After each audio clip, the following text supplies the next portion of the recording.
બોર્ડની પરીક્ષાને લઈને સુરત પોલીસનો મહત્વનો અને મોટો નિર્ણય લેવામાં આવ્યો છે। રાત્રે 10 વાગ્યા બાદ લાઉડસ્પીકર કે ડીજે નહીં વગાડી શકશો। હાલમાં 10મા 12માની પરીક્ષાનો કાર્યક્રમ જાહેર થઈ ગયો છે અને બધા જ બાળકો એની તૈયારી કરી રહ્યા છે।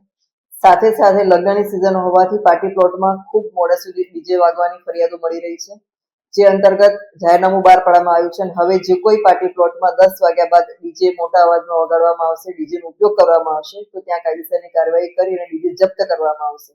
સાથે સાથે જે મોડી રાતે લક્ઝરી બસો અને મોટા ટ્રક્સ જે હોર્ન વગાડે છે, જેમાં બાળકોને ભણવામાં વિક્ષેપ થાય છે, બધા ટ્રક અને લક્ઝરી બસો પણ કાર્યવાહી કરવામાં આવશે। હાલમાં જે રોંગ સાઈડ ચાલી રહી છે લક્ઝરી બસ અને જે જાહેરનામા ભંગ કરીને પણ સિવાયના સમયમાં સિટીમાં એન્ટર થાય છે, બધી લક્ઝરી બસ અને ટ્રકની ઉપર પણ અમે કાર્યવાહી કરી રહ્યા છીએ।